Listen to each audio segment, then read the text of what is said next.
Greetings, Legunus, Delft here. So today I'd like to show you 3 of my favorite former 40k content creators who would make awesome animations, awesome creations that Games Workshop in their infinite wisdom murdered. Well, I actually just realized anyway, I just remembered one that I forgot to look up content for before starting this live stream. Yay! Anyway, so the first one, though, that I would like to showcase is actually making content that I'm honestly not that big of a fan of. I love their 40k content, but so far, the one video that they've made, it's of a universe I don't much care for, and that's Genshin Impact. I'm not a big fan of Genshin, but that has more to do with the fact that I'm not, like, really into anime. And to be honest, I tried playing the video game and I couldn't find much lore. Like, it didn't really pull me in. So I'm just not attracted to the game.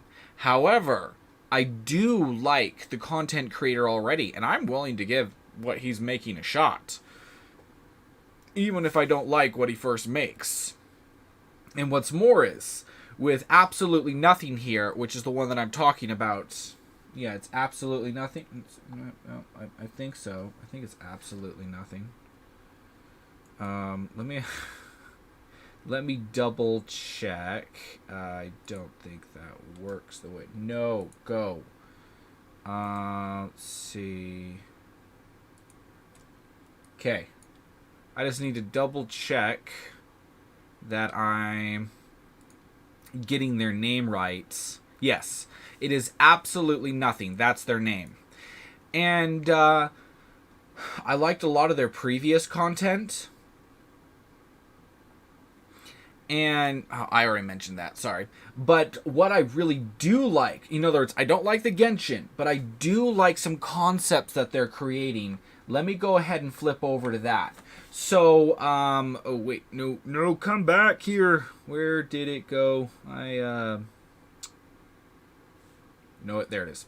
Okay, let me flip over to this. So what you're seeing right here is the universe they're actually making. In other words, them making content for Genshin Impact, making a trailer for that, that's not actually the long-term content that Absolutely Nothing plans to make.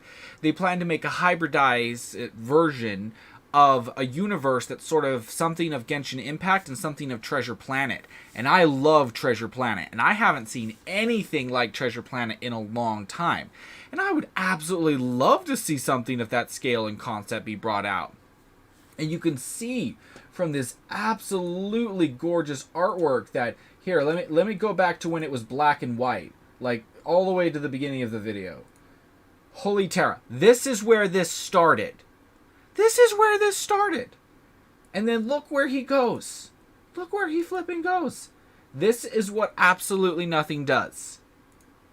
Holy Terra, I wish I had the ability. I wish I had the ability. And what this ends up being is, this is a black hole, and this is basically a floating, I wanted to call it Sky Church, but in reality it's a space church.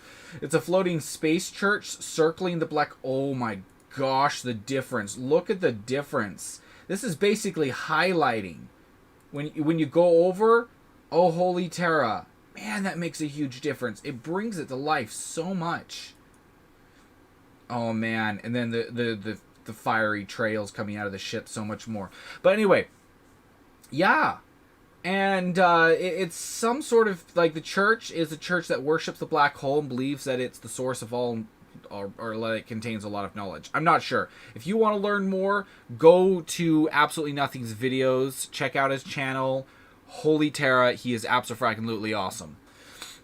I loved his 40k content, and I cannot wait for him to show his actual universe more. I'm not big on the Genshin Impact stuff, but I am big on this. Oh, I am so excited for this. But anyway, let's go ahead and move on to the next one that I'd like to showcase. And that is, oh holy Terra, one of my favorites. You all know him. You all love him. Sodaz. Oh, holy Terra. I didn't actually want to show this one first. Let's go back to one of his older ones. This dude made an absolutely awesome Doom. Like, let me just mute this and then just play it. Awesome freaking Doom animation. I was actually just barely getting into Doom when I first saw this, and that just further heightens my need to play this game. And I have to say, oh, holy Terra, I loved it. I loved it from beginning to end. I think he really captures the essence of what Doom Guy is. In at least a short-term battle, he's just like, yeah, this is what I do. And I genuinely believe it. But anyway, and for a short battle, you know what's good? Oh, I wanted the panicked face. I really wanted the panicked face on the giant flying squig thing when it swallowed the grenade. That's one of my favorite things. Whenever I love this scene.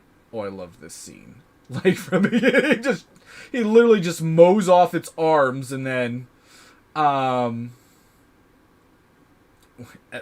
anyway. And then in this scene, the moment he gets out his sword, the thing's just like, well, this fight's over. But anyway, yeah, he mowed off its arms, and then before finally blowing away its head. So at that point, it was just like, oh gosh, just finish me. Anyway. And then this final scene. Which, if you think about it, the Slayer does have, like, these sort of mid-air jump pack kind of things that he can use. Beautiful sequence. Freaking loved it from beginning to end. Abso-fragmently awesome. Anyway. And then, let me see. What was his next? Oh, yes. Yes. Okay. I'm not a fan of Titanfall. I don't enjoy, I think it's a cool concept. But if I'm honest, storyline is my main thing. I'm not a gameplay first kind of person most of the time. And I hated the storyline for Titan... Well, okay, I didn't hate... I thought the storyline for Titanfall 1 was really lackluster. It just didn't really grab me, and playing it was a nightmare. Maybe I would have had a better impression of the storyline if it hadn't been such a nightmare to play. Hadn't been so difficult to actually get into. But this thing makes Titanfall look so dang cool. From freaking beginning to end, this thing was absolutely awesome. I highly recommend you go and give Sodaz's new videos a watch if you haven't already. He's absolutely awesome. I love his Titanfall content. I'm not even into Titanfall, and I love his Titanfall content. And last but not least, in the Sodaz department, if I can find it. Oh, come on, there was one more. Oh, yes, Stalker. Okay, once again, I'm not even into Stalker. I've never played it, though. Unlike with Titanfall, I've never played Stalker. And I am learning to love Stalker by all the little sequences that Sodaz puts out. Oh my fragging gosh.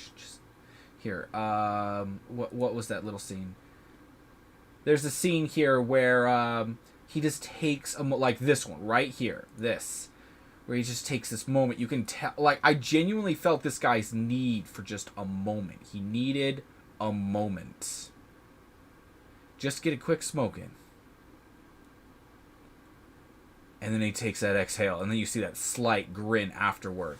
It's the little details like this that genuinely make me love their content, what these creators are putting out. It's the little things. Yeah, the entirety of it is absolutely mind-blowing. It's utterly amazing. But when you look really close, when you can see the content creator putting those tiny, itty-bitty little details, that's what I love the most.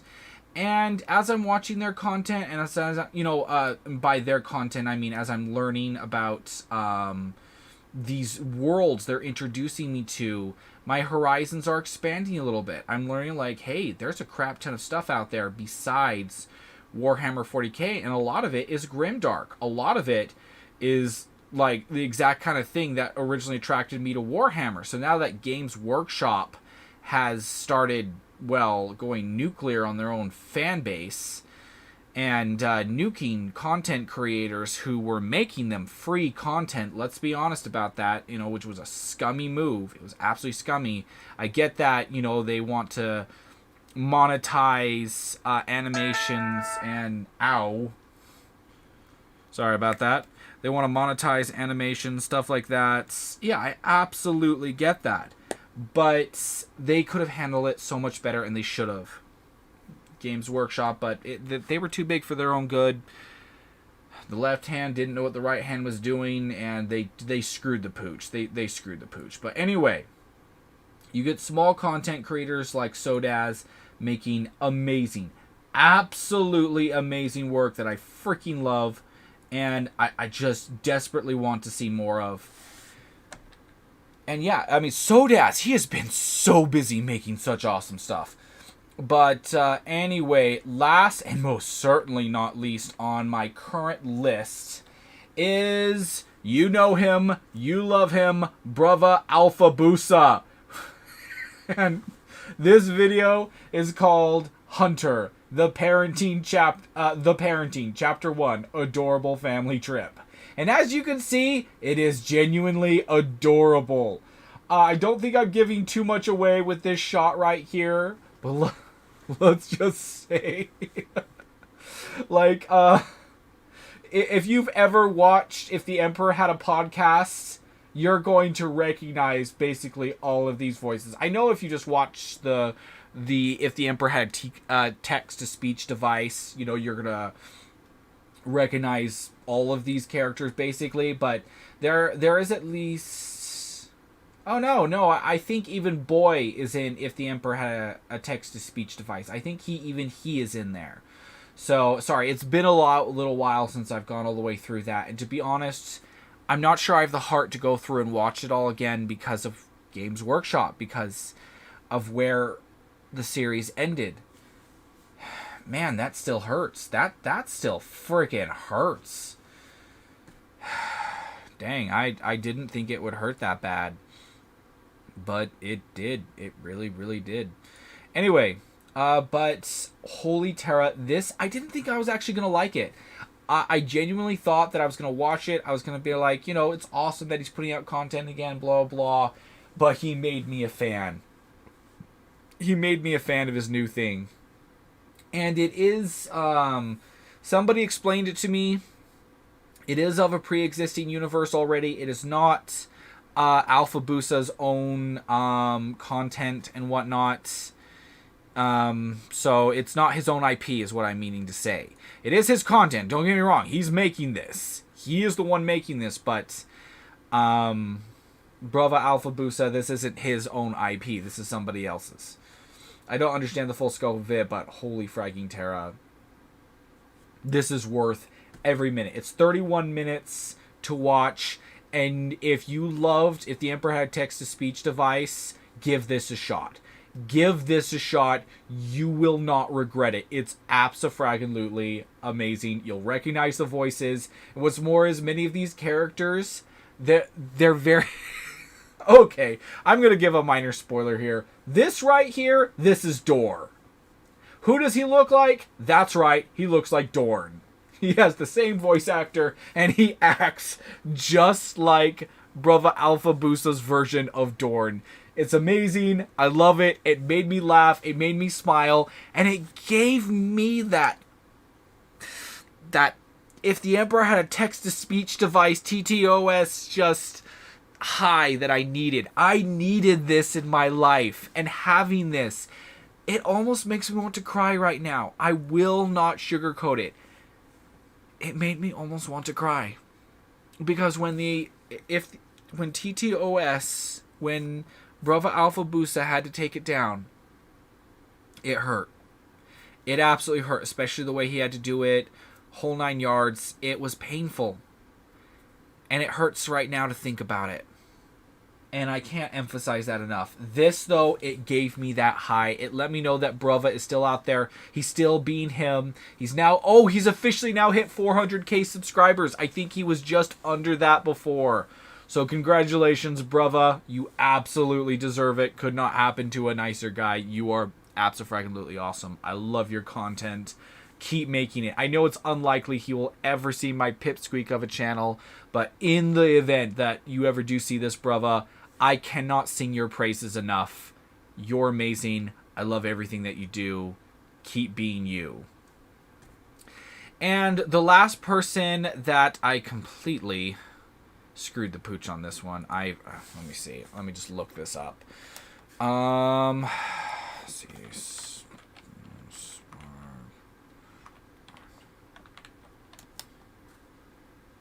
Nope, no, that didn't work. I'll just go down my subscriber list until I find them, but this is going to take a moment. I'm subscribed to a lot. I really am. It's ridiculous just how many people I'm subscribed to. I know most people would never, ever want to be subscribed to as many people as I am, but I'm sorry. But I just, when you love content, it's hard to let go. It's really hard to let go. Anyway, where are you? Come back. There he is. There he is. Okay, it starts with an S now.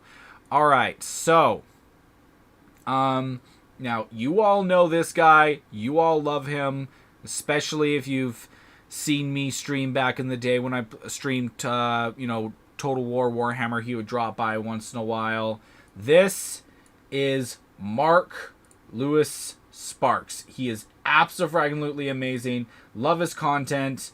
Love him. He is, oh my freaking god, work in progress for one of the races. He's creating his own universe from scratch. And actually, he's already been working on it for a good long while now. And I do mean that, like a good long while. And it's not a small thing in progress. He has so much lore. He has so much artwork already created. He has been working on this for so long.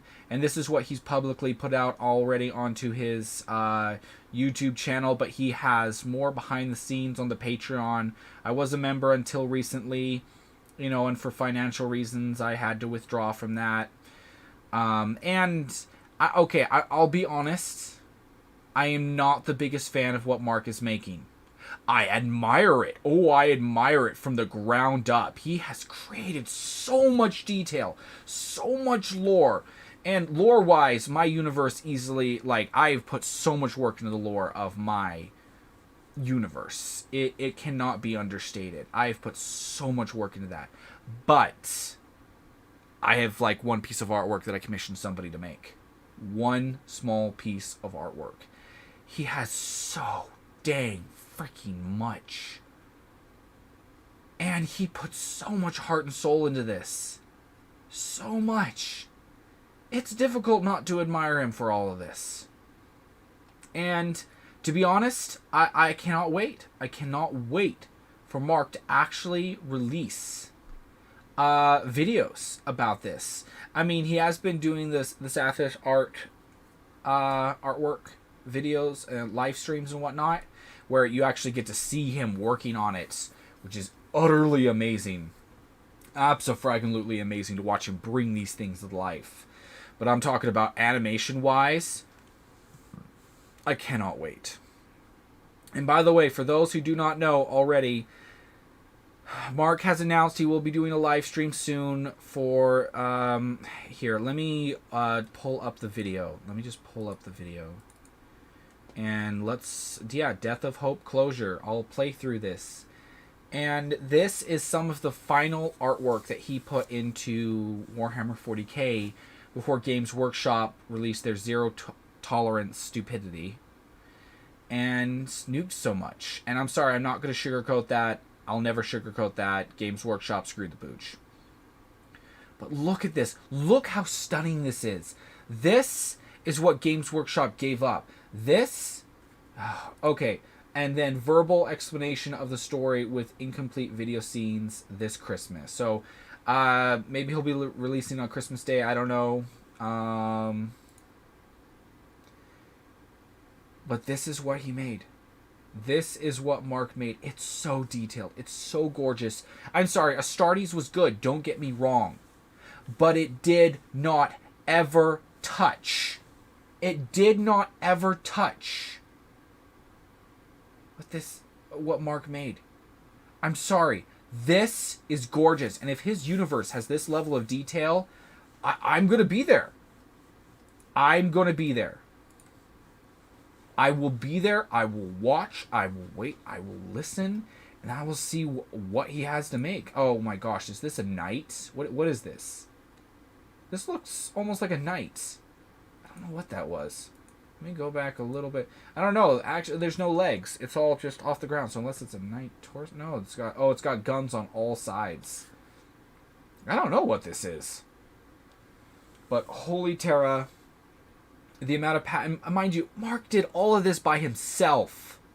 He did all of this by himself. Yes, he had help with the voice work and whatnot. He got voice actors to help him. I don't know if he hired them or if they were passion creators like him. Whoever, well, oh my gosh, the guy has introduced himself more than once, but the guy who is the voice for that word bearer, I think captain or company commander, I'm not sure which. I'm not as familiar with rankings in 30K, but the guy who was the voice for that commander, word bearer commander in, that Death of Hope video, it still gives me chills to think about. Did an amazing job. Death of Hope will live forever on in my heart. It will. And I will never forgive Games Workshop for killing it, because now we will never see it. We will never see what could have been. We won't. What could have been is now gone. It's gone, folks. And it's Games Workshop's fault. They killed, in my opinion, the greatest animated series. I'm not sure, I'm not sure what the technical term is. I'll admit that openly. But they killed the greatest voice work wise, animation wise, whole 9 yards, all of it. They killed it. Now, I understand that things between Mark and Games Workshop is cordial. They're not for me. For me, between me and Games Workshop, none of this is cordial. So much of what I loved most is dead and gone now. And I love so much about Games Workshop. And I have to come to peace with the fact that, yeah, I can still love Warhammer 40K. Even if I just despise the people who own the IP because they're corporate. And history has taught us that corporations make stupid decisions. They make really stupid decisions that look good on paper, but if you're a freaking human brain with half a human brain, a human being with half a brain, you know is a stupid idea. And doing what they did was beyond stupid. But anyway, these are the 4 content creators. Yeah, you got a bonus one, of course, because Mark. That are making their own universes now. They're moving on to their own things. They're doing their own stuff. And I have to tell everybody, if you are heartbroken like me, or even if you're not, if you loved what they made, see what they're still making. These content creators decided that they weren't done. Even though Games Workshop gave them the finger. Okay, I know some of them, it was much more cordial. Like, between Mark and Games Workshop, he says the whole thing is cordial. Still, I view it as them Games Workshop giving them the finger. Whoever Mark spoke with was likely not the ones who actually made the decision. They have peons they hire for that. Peons who are good with HR. Peons that they send out to do their work. And I call them peons because the corporate cupcakes at the top, yeah, that's how they view the people that far down the ladder. The people who actually do the work. The people who actually do the job. They view them as the peons. And sad as it was, sad as it is, it's just... Anyway. Alright, so I'd like to go ahead and bring this to a close, and I gotta mentally wind myself up for that one. I myself am trying to work on my own content as well. I did make some small 40K content. Not animated. I do no animation. But I narrated a few Warhammer 40K short stories that I wrote. And I actually want to do more. It's true. There's more out there. There's another one, Vor Cadence. I'd love to narrate that and put it out there. Vor Cadence has a special place in my heart. And one day, after I've gotten past what Games Workshop has done, and I've just let go of my grudge against them, let's pray I'm capable of that, I'd love to do that. And if anybody's interested in reading Vor Cadence, because in my opinion, it's my best Warhammer 40K short story by far. So if you've ever enjoyed any of my other Warhammer 40k short stories that I've narrated, know that that one is by far the best in my own opinion. It's a space battle to boots. If anybody's interested, you can go find it on Cold Short Stories, I believe it's called. Cold Open Stories? It's Cold Open Stories, I believe. I'll have to look that up and post a link down in the description for people in case anybody actually comes and watches this after and got this far in the stream. That would actually be impressive. Hey, if you did get this far in the stream, leave a comment. Let me know. Anyway, but yeah, I will go ahead and close with that and look forward to seeing y'all in the future. And if you have any feedback whatsoever, positive, negative, leave it down in the comment section below. I'd love to hear from you. And if you're new to the channel and genuinely enjoy this kind of content, please consider subscribing. And if you disliked this content, since YouTube, in their infinite wisdom, think they're actually claim they're protecting small creators like me, leave a comment down below if you disliked this, vocally stating so. I'm asking you to. Because for goodness sakes, I don't believe YouTube when they claim that they did that to protect small content creators like me. It doesn't make any sense. It's illogical as I'll get out. Spock. I'm not even going to get into how Spock would dissect that. But it's imbecilic at best. We all know who they're actually protecting. It's people clear at the top. It's the corporate morons who keep making really bad decisions and posting videos about it who then get ratioed into the ground. YouTube did that not to protect the little guy, but to protect the big guy, because the big guy is a big crybaby. So leave that down in the comment section below if you dislike this stream for any reason, or if you have any kind of constructive criticism, anything at all, or positive thing to say. Yeah, I can actually remember last time someone had something positive to say who wasn't one of my regular viewers. That was actually a really big boost. I felt really good about that. But anyway, but no matter what, comment section below. I'd love to hear from you. In any case, though, y'all are absolutely awesome. I love you, and I'll see you next time. I do plan to do a Doom Eternal live stream, hopefully soon. I'm not sure when the next time is because my schedule at work is kind of up in the air right now. They keep throwing it back and forth at me, so we'll see. But in any case, y'all are absolutely awesome. Don't y'all be getting into too much blah blah. Don't y'all be getting into too much trouble